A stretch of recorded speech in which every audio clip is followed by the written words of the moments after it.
it has been decades that the West, the US and Europe pushed for Ukraine to be part of the Western Alliance.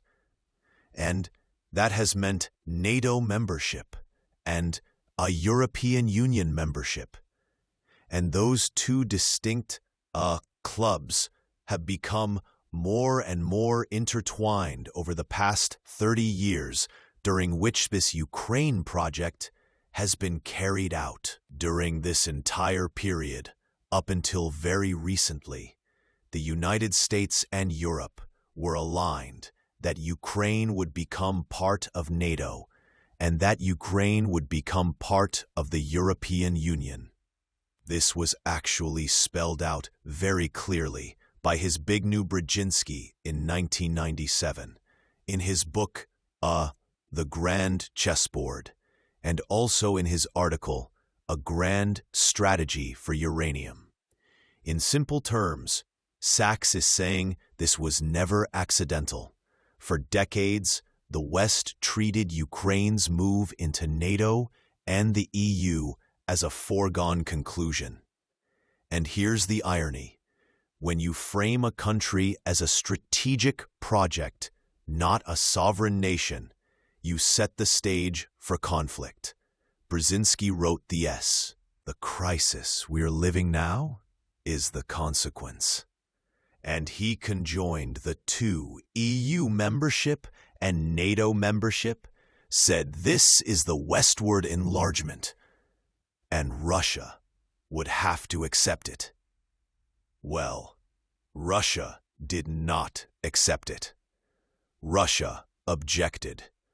From basically 1991 onward, when this became a real project in the mid-1990s, Russia objected. Russia has objected ever since. And what has been also true is that Ukraine was internally divided over this issue all along.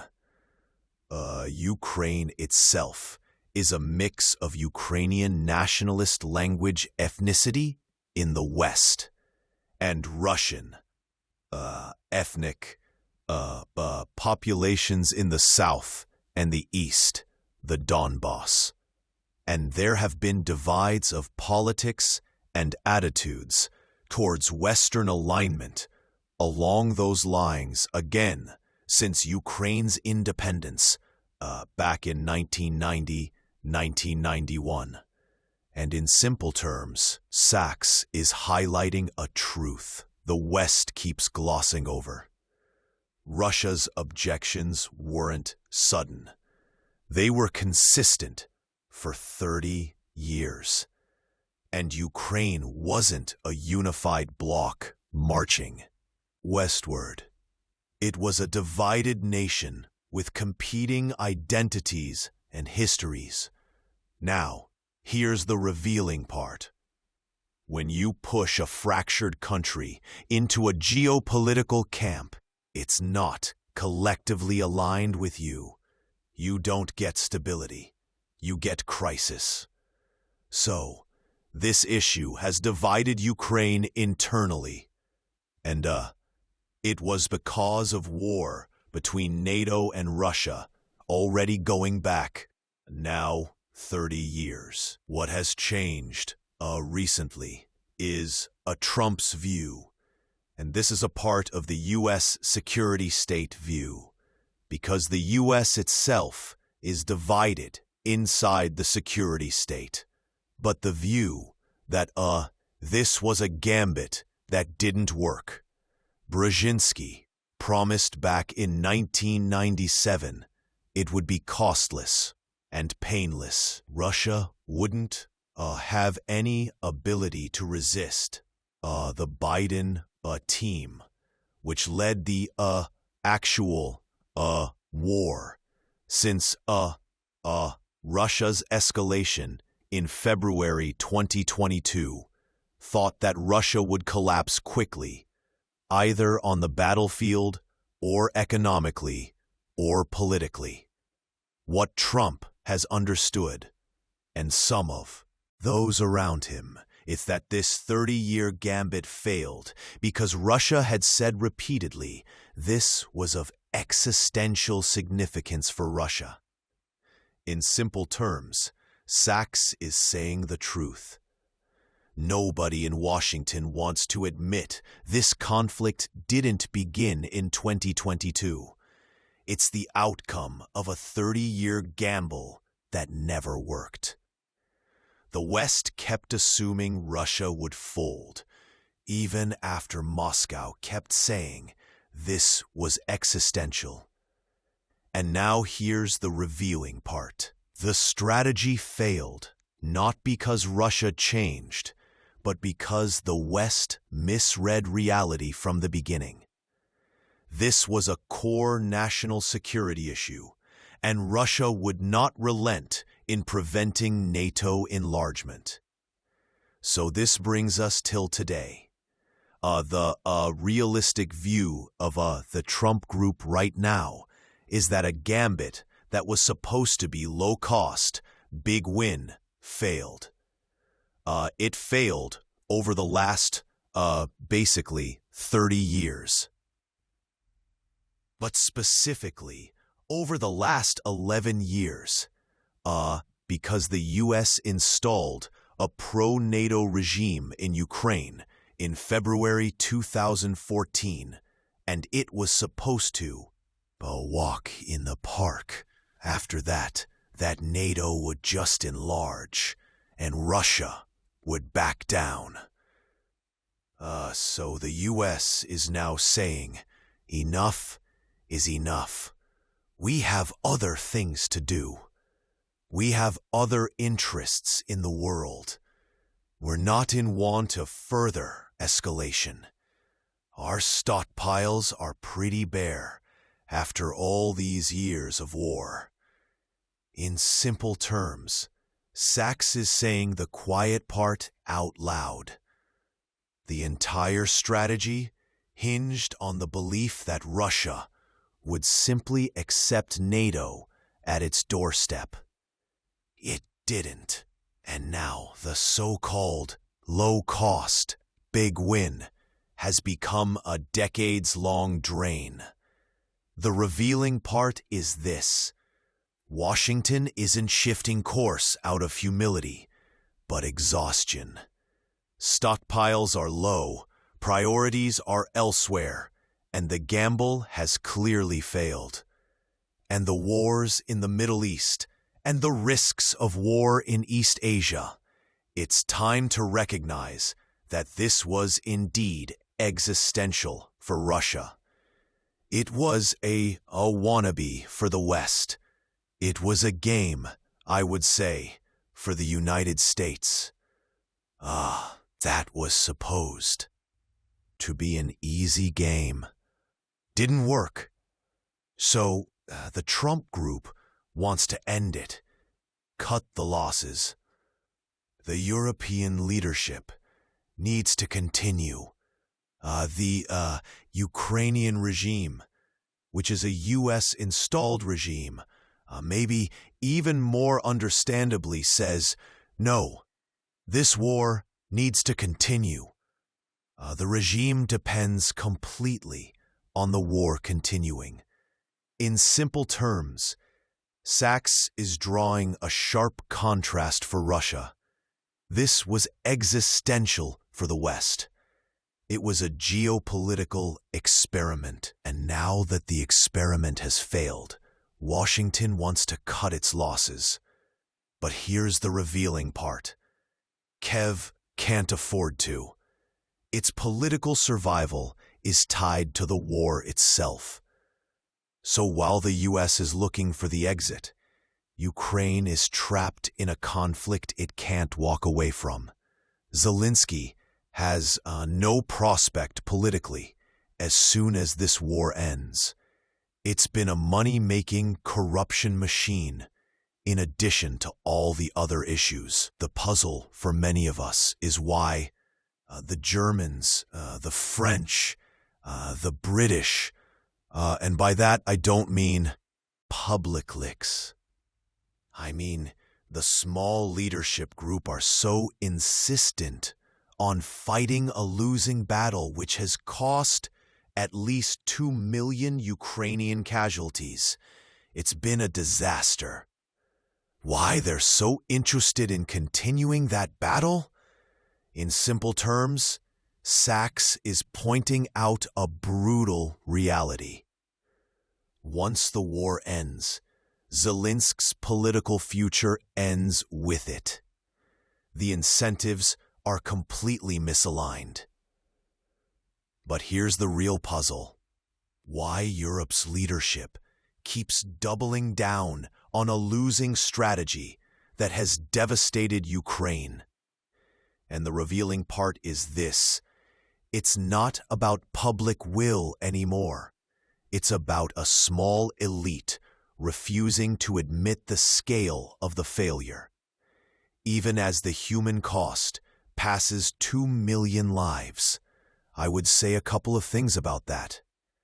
One is that their publics are not with them.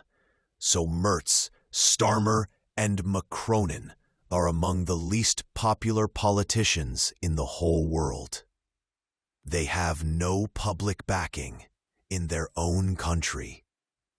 Their own countries do not want World War II. They do not want war with Russia.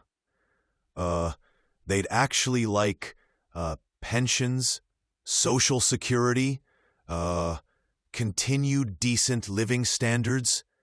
They don't want this militarization. So this is not a popular cause. In Europe, it is a cause of Merz, Starmer, Macronin, and a small group that they represent. Now, what is that cause? I would say most people that look at this closely don't have a good answer, convincing answer to that.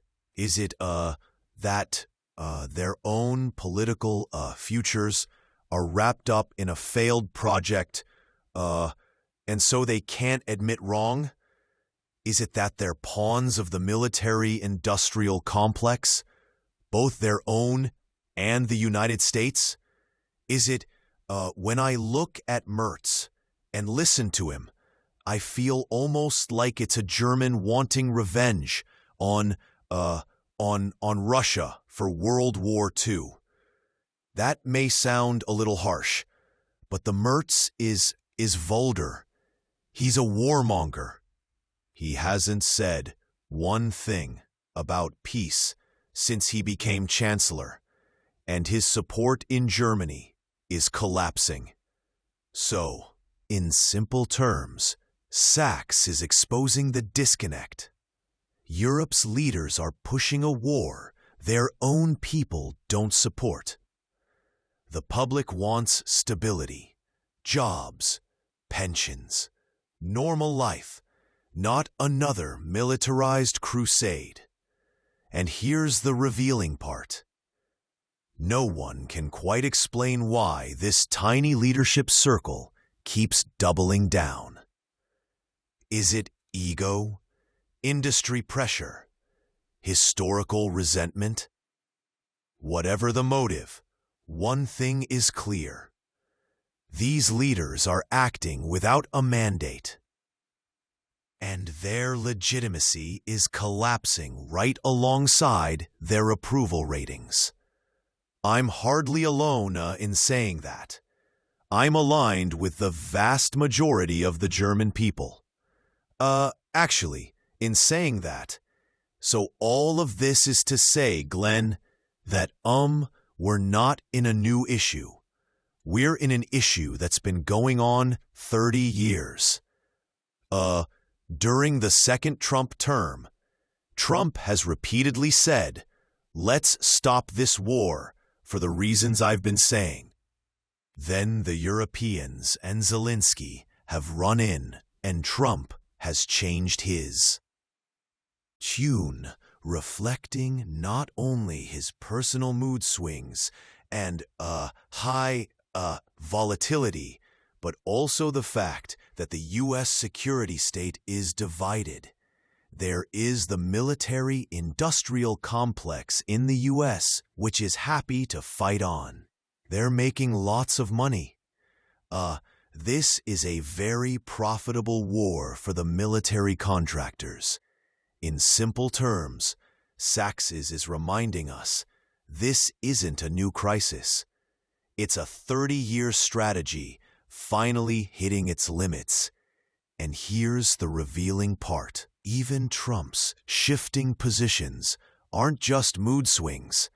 They reflect a deeper split inside the U.S. security state itself. One side wants out. The other, tied to the military-industrial complex, has every incentive to keep the war going because it's profitable. When wars become business models, ending them becomes almost impossible. For the senators and congressmen that support the military contractors. So when you ask, is this the end? Logically, it should be.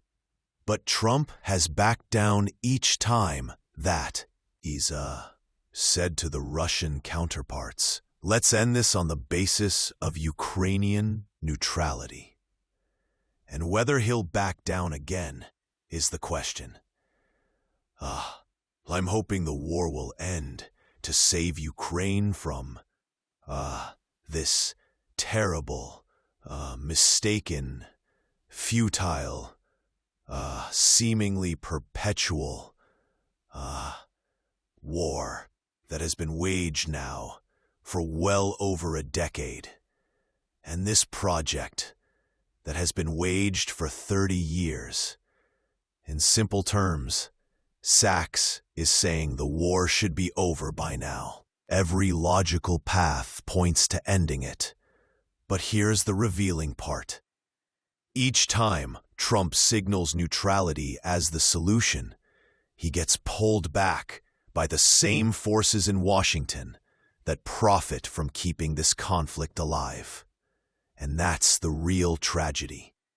Ukraine isn't being saved by prolonging the war.